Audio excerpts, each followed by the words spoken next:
wanders. It just wanders. And you think, how did I get onto that subject? How did my mind just go onto that tangent? And you think about, well, it just happens. It just happens. And then sometimes you think about, how come my body feels this way? It feels a bit yuck or just not functioning well. Well, this episode of Me and My Health Up is going to help you better understand why this happens.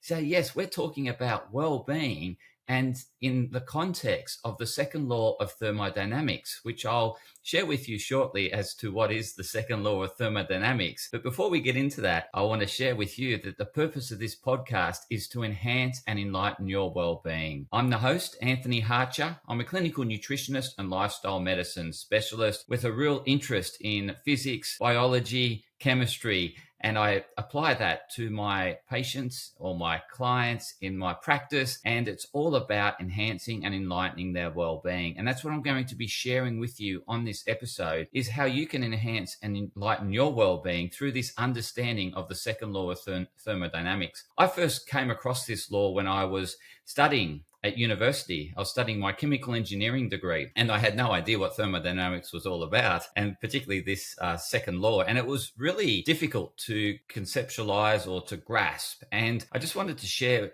with you what it is actually, and then break it down in terms of layman terms so that you understand. And then how does this apply to health, and in particular, mental health and our physical health? Well, in terms of, we need to understand what entropy is, right? Entropy it quantifies the amount of energy in a system that is not available to do work. Okay, you're probably thinking, what's the hell is that? Well, this is often referred to as the level of disorder or randomness in a system. Okay, so you'd probably understand what disorder is. We have disorder in society when people are protesting or they're making a point and they might get a bit out of hand, or, we may go ourselves, our mood might change and we get angry. In essence, what's happening there is we're going into a very disordered state and we don't have regulation over our emotions. So you've probably experienced this. We have disorder in terms of blood sugar spikes, and that's when we feel really high. And then all of a sudden we notice that drop. What's happening there is, essence, over time, the body is finding it order. It's trying to get back to order, but in the process, it's disordered. And so what entropy is a measure of randomness in a system, or a measure of disorder, or a measure of the inability of a system to, or the amount of energy in a system to do actual work, which work does is create order.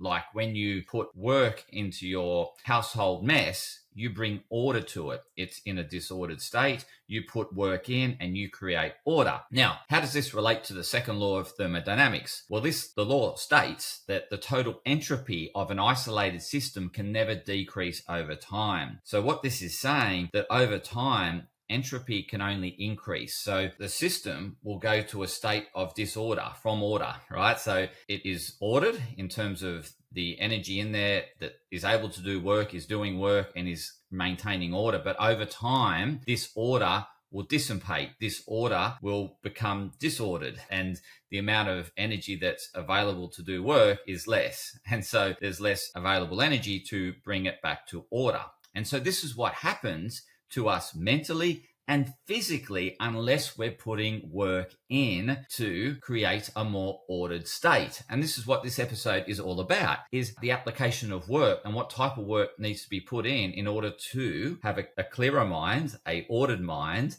and a very ordered body, a body that's working, a system that's communicating. Over time, you probably notice with communication, if you allow a message to go from person to person to person to person to person, over time, this message becomes very disordered, and it's way from, it's very distorted from the original message. And so this applies to communication. It applies to relationships. When you're not constantly putting work into the relationship becomes disordered. It just naturally starts to fall apart unless you're putting time and energy into creating an ordered relationship, and a relationship that works.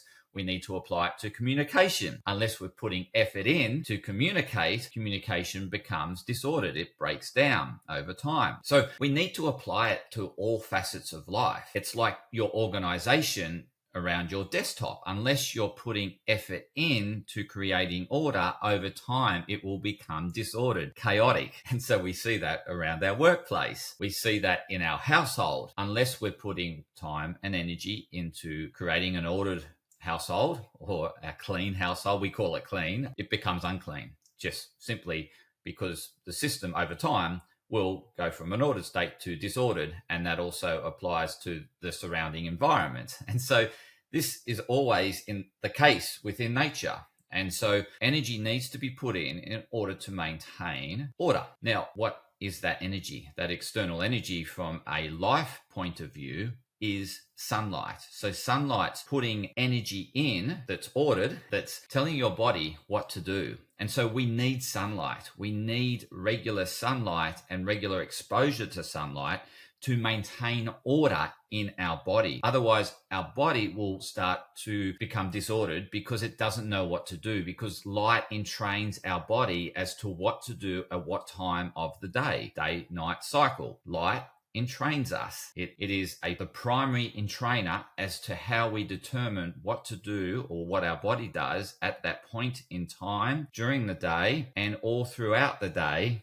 And in the absence of light, what to do. Because when there's no light, the body then goes into repair and recuperation and recovery phase. And that's the absence of light. And we need both. We need both to maintain order. Is light, let us know what to do, and to bring life force into us, to bring energy into us, so that then the body has energy to do work and maintain an ordered system. And then we also need the absence of light in order to also do that repair, recovery, and rejuvenation. So we need both, but primarily we need that light to begin with in order to have life. And so what is life physics? So life physics is maintaining order. In order to do this, we need to put work in, and the right type of work, and I've just mentioned a key one, is sunlight. We need to ensure we get regular exposure to sunlight in order to create order within the body and within the mind. We need this. So from a physiological point, that's the number one, is that we need to have regular exposure to sunlight to let the body know what to do and to create that clear communication within the body. The absence of sunlight during the day will create disorder because the body will go into create incoherent signals through the second law of thermodynamics, and there'll be a mismatch and miscommunication, and the body won't be doing the right things at the right time of the day. And this can result in disease. So disease is a state of entropy prevailing. So in a sense, the body's breaking down. It's going to a state of disorder and eventually to the point of death. So if we're not putting the work in consistently and maintaining life through creating order within the body, then the body will decay at a much faster rate. Obviously, there is that inevitable situation where we are breaking down, and that's irreversible over time,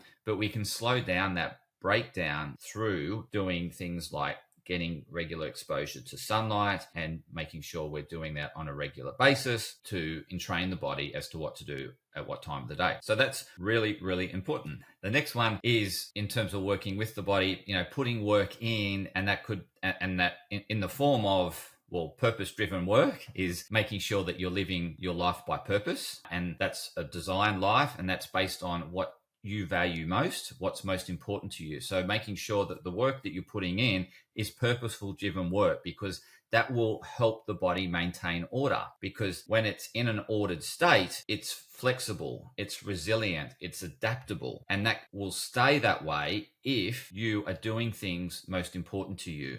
The minute you start to do things of lesser priority that aren't important to you, that are imposed by someone else that they want you to do and you don't want to do it, those sort of things will create a disordered state in the body. So you'll start to break down, because what you're not doing is having in that moment a strong association with purpose and a meaningful life. When we don't have a purpose and a meaningful life, we start to break down, we start to decay, and we become disordered, and life starts going away from us, in essence. So we need to be putting purposeful, meaningful work in addition to getting regular sunlight. In addition to that work that we put in terms of making sure we're living by priority and doing things that are most important to us and staying authentic to who we are, we need to be moving the body. The body was designed to move and to actually perform work and to create a surroundings that is co-inhabitable for us to maintain life, for us to have shelter, for us to have a place to sleep, to rejuvenate and recover from the activity that we do during the day. And so our body is designed to move, to build shelters, to find food. We need food in order to maintain that anabolism, that constant rebuild, regeneration. A catalytic path that is the path of breakdown is when we're actually doing work, putting work in, and going about living a purposeful life. However, our body will then need to rebuild, and it does that at night and with the food that we've brought into our system. So we need that. We need that repair of tissues, cells, organs on a constant basis, our skeletal system, muscular system. We need all these things to be repaired and to be well nourished through foods. We move to get our food, we move to build shelter. Today we don't need to, we have, I guess, a shelter that's so robust that it'll last a lifetime that we don't need to constantly build a shelter. However, it's important that we move our bodies in other ways to do other things so that we're moving our body to help it maintain a state of order. So movement is really important. Food, in terms of what we put into our body, is really important, and the types of food. Our body needs energy, obviously, in order to maintain life force, in order to maintain order. And the energy sources are our carbohydrates, fats, and proteins. All can be broken down into energy. What we need more of, depends on what phase of life we're in. Obviously, in the younger years, we do need more carbohydrates. As we go into the later years, we need less carbohydrates because we're not building as much structure, but we still need protein to maintain structure.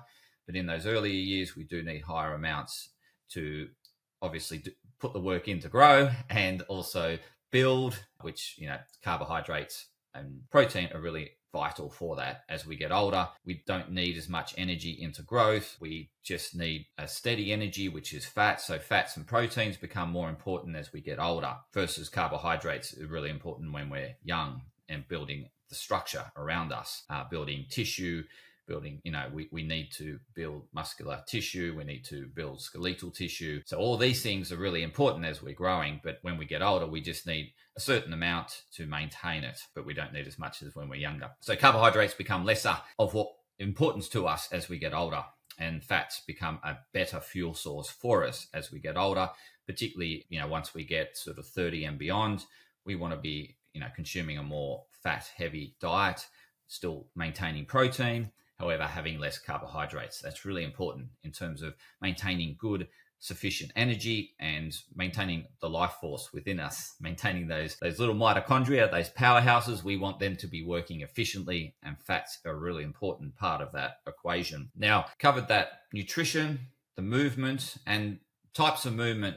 So we're really designed to be agile, mobile, fast at times, slow, but have stamina. And so we need a good variety of flexibility in our training. We need a good variety of mobility. We need a good variety of cardio and resistance training.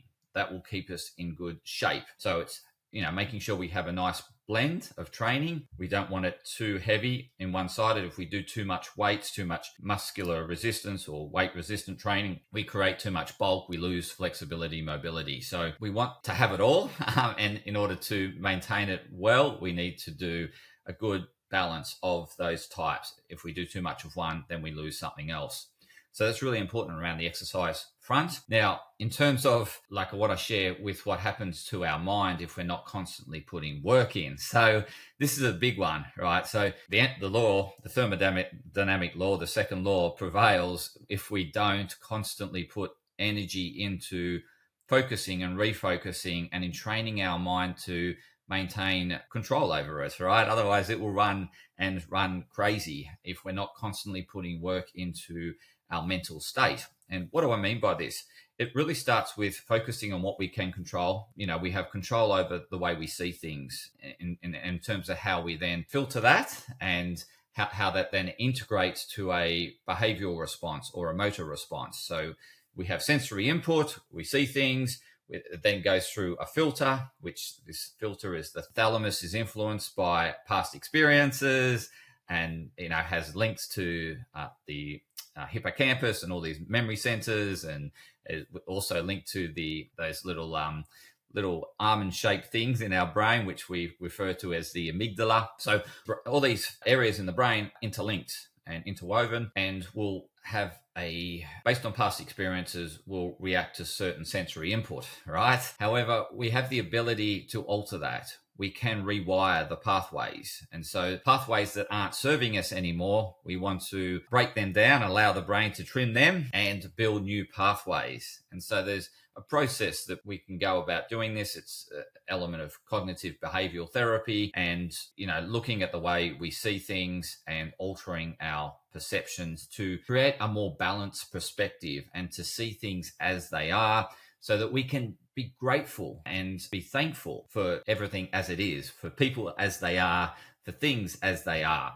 Otherwise, when we get into an element of judgment through not applying this work in terms of being able to alter our perceptions, so that requires to put work in, because you've got to ask yourself better questions as to get the answer to alter your perceptions as to how you're seeing things. So you need to question things. You need to have an open mind to question things, and not to have that black and white thinking where you think, yep, I know, and I'm right, and this person's wrong, or this thing shouldn't happen this way, and it's because of these altered and unrealistic expectations that we have of things and of people, that they should behave a particular way and things should always work. And again, this second law of thermodynamics also applies to everything around us, right? The environment. And so, for example, our computer gets older, things start to wear inside it. Same with the car. We have the deterioration of parts within the car. And unless we're putting work in, getting it serviced, replacing parts, it will break down. It's the same as our body. Unless we're putting work in to maintain order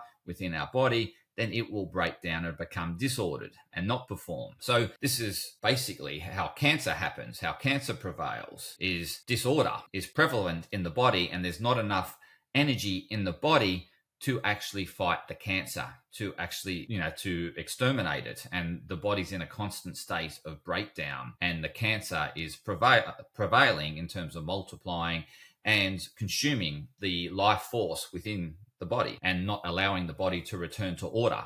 And so the cancer process is to eliminate the cancer, but our body is automatically wanting to do this on a daily basis if we maintain order to our brain mentally and not see things as black and white. So black and white thinking very much creates a disordered state in the body. So we're not seeing things as they are. We're seeing things by judgment, or that's how we're ultimately integrating the sensory information, is saying that this is wrong, this is right, and we're judging, right? Judging, right, wrong. So that black and white thinking will create disorder in the body, because things are as they are, people are who they are, right? And unless we accept things for as they are, and events for as they are, and people for who they are, then what we're going to allow is disorder to manifest in the body, because we're going to get frustrated. We're going to think, why can't this person do this and do it this way? Why do they say this? Why aren't they always supportive of me? Why do they always challenge me? And then it's the same with things. Why is the technology not working? It's always like this. It's that black and white, always, nothing, or, always, ever. That sort of thinking creates frustration. Frustration in the body creates a disordered state. We can bring order back to it by calming the emotions. The way in which we calm the emotions and get control over the emotions is by asking better questions, putting work in, by questioning ourselves, our thinking, and asking ourselves, what is it that I'm not seeing?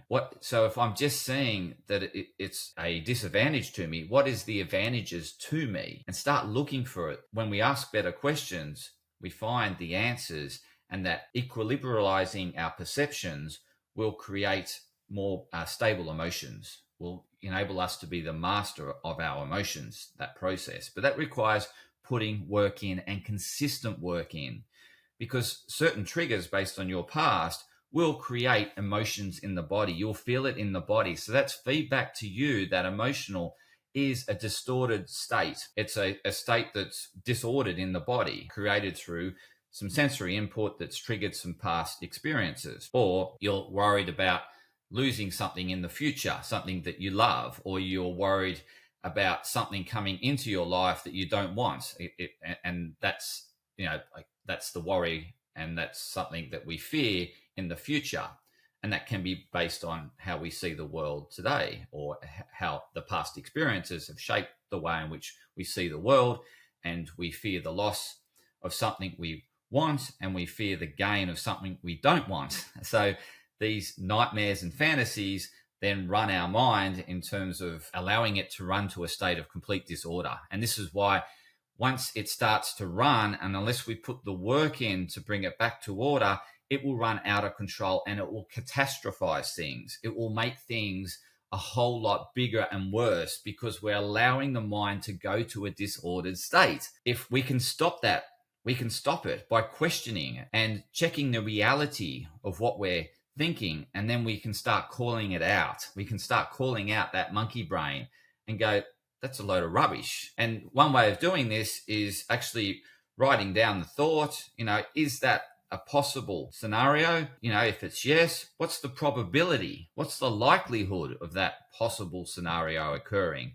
And most of the time, we run scenarios that are really unlikely to ever happen, but get very attached onto that way of thinking, and it becomes our reality. So we want to break that chain of thought by putting work in and questioning the process of our thinking and where it's going, and challenge it by putting it on paper, allowing more senses to connect with what the mind's running off with and what you're allowing it to run off with, and challenging it on paper, because we engage more senses that way.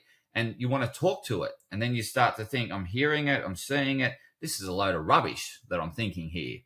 And then you can challenge it. You can start challenging where it comes from, and start, questioning, challenging, questioning, challenging. And eventually you'll start to break it down that it's just a whole lot of nonsense that's running your mind and occupying time and space and creating disorder. So we need to put constant work into the way we see things, the way we see people, and start seeing the reality by looking for what we're not seeing, for what we're not perceiving through our senses, and start questioning and start thinking about, okay, if that person doesn't always do that, and start looking at the times when they don't do it, and start bringing that to your conscious awareness. Because when we're judging, we split our conscious and our subconscious. There's a split there. And so when we're judging, we become very conscious of what we like about a person, and then we, when we're infatuated over them, and we'll get fixated on what we like about them, and that's very much occupying the conscious part of the mind. But what's in the subconscious are the things that we're suppressing, that we're shutting down, and that's also who they are. And so what we need to do is integrate the conscious awareness in order to create order in the body, to calm down the emotions. Because the more we infatuate over someone, the more we fear the loss of that person, and the more that thought will prevail. So in order to consciously to see the person as they are, and to actually love them for who they are, because you love both sides, the things you like about them, the things you dislike about them, you love them as a whole. That is true and unconditional love. When we see that we just become very attached and infatuated about one side of them, that's in an infatuation. It's not really true love, because we're not seeing them for the whole person, and we're not integrating the way we see that person, and seeing them as a whole person, and seeing them that they have both sides, and realizing that I just love them for who they are, regardless of this downside and having all these different upsides. So if we can balance our perceptions and see life as it is, and see people for who they are, we have mastery over our emotions. Our emotions won't run our lives. And that's when we have this complete order within our body, because the emotions are tipping the scales to disorder. And so when we can remain in a very ordered state, we maximize longevity and we maximize our health span in terms of how we feel, our moods are more stable. So everything's more stable, more level. We're more in control. When disorder prevails, we feel out of control. We brain fog. We can't see the clarity. We don't have clarity because we're allowing disorder to prevail. We're allowing our mind and judgments to run us.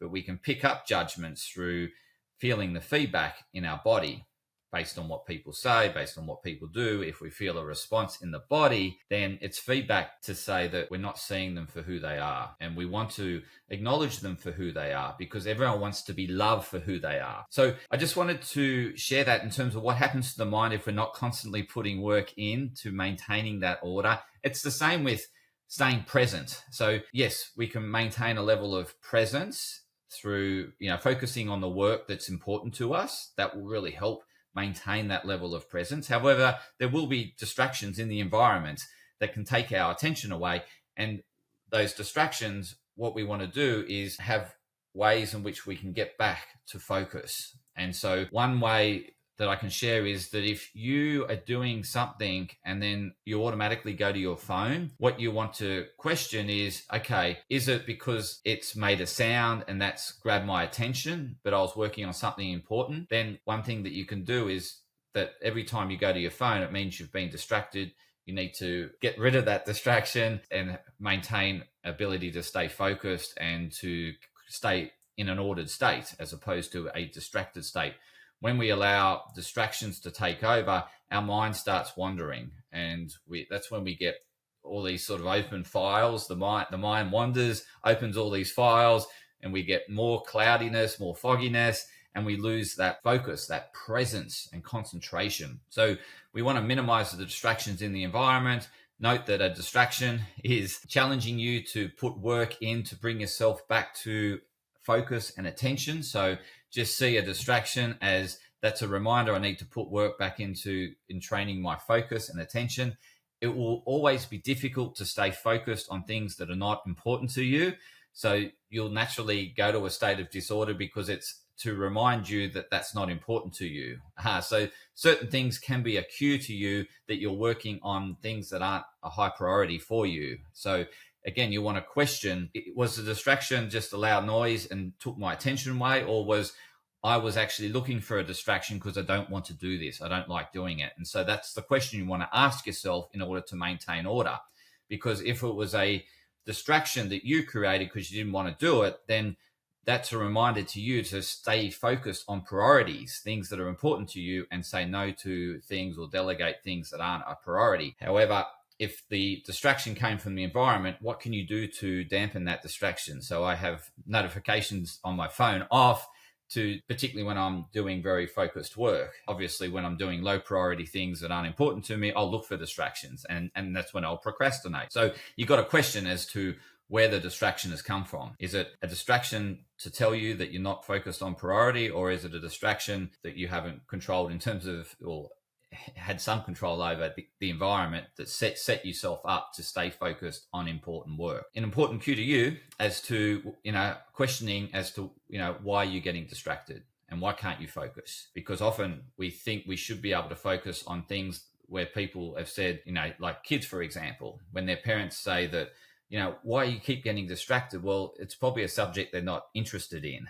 Why are you looking for distractions? Why are you procrastinating? Because they're not interested in that subject. You'll find that there's other subjects they're very interested in and they don't look for distractions. So again, this is just human behavior. So really important that we stay focused on priority, that we acknowledge distractions, work out how we can minimize them and why that distraction's there, ask better questions. So that's really helpful. The other thing in terms of mental health is that we're getting that light. That light really helps the communication in the brain and the communication within the body. So that's certainly something that our mind needs is the entrainment to light, so that it can do the right things in terms of produce the right neurotransmitters during the day and at night to maintain order in the body. So I hope this really helps in terms of motivate you that in order to create longevity, in order to maintain that life force for longer within your physical being, work needs to be put in.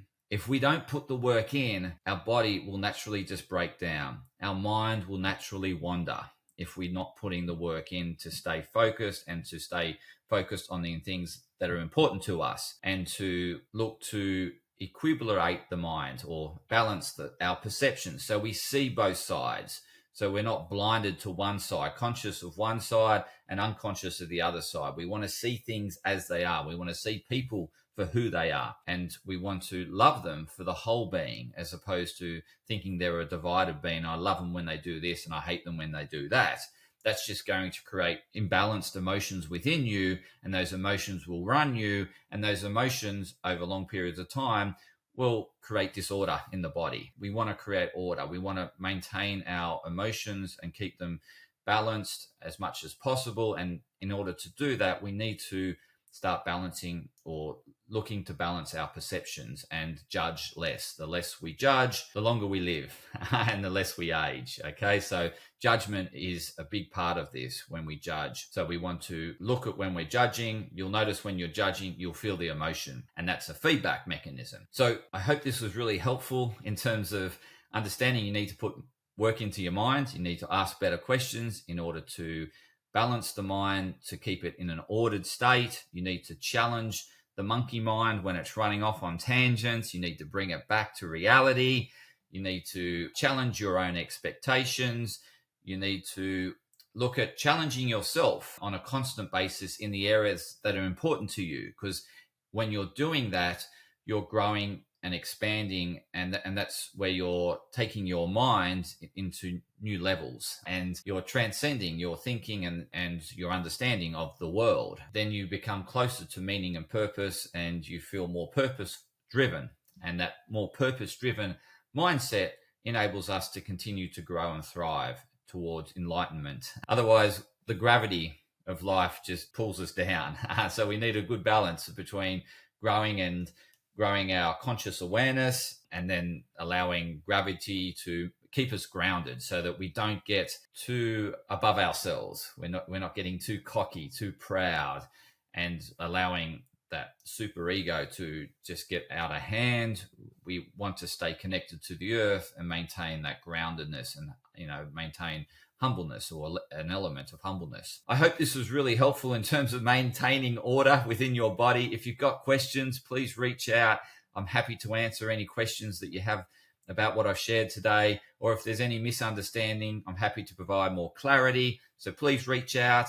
And for those that you think could benefit from this episode, please share it with them. Please like the episode, share it, get it out to as many people as possible, because my mission here is to enhance and enlighten the well-being of others.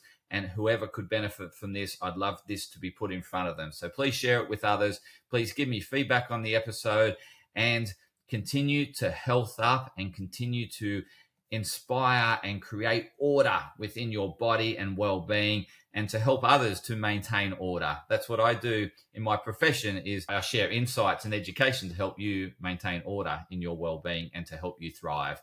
So thank you for continuing to follow Health Up, and I want to continue to enhance and enlighten and inspire your well-being. Thank you.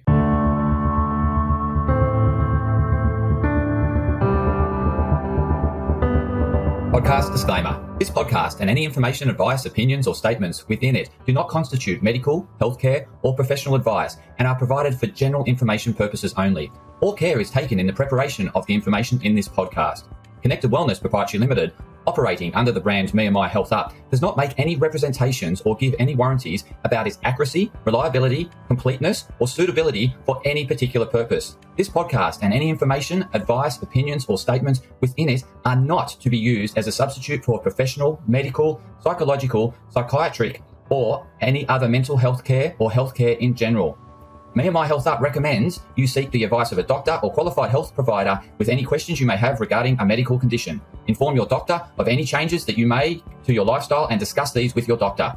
Do not disregard medical advice or delay visiting a medical professional because of something you hear in this podcast. This podcast has been carefully prepared on the basis of current information. Changes in circumstances after publication may affect the accuracy of this information. To the maximum extent permitted by the law, me&myhealthup disclaims any such representations or warranties to the completeness, accuracy, merchantability, or fitness for purpose of this podcast, and will not be liable for any expenses, losses, damages incurred, indirect or consequential damages or costs that may be incurred as a result of the information being inaccurate or incomplete in any way and for any reason. No part of this podcast can be reproduced, redistributed, published, copied, or duplicated in a form without prior permission of Me&my Health Up.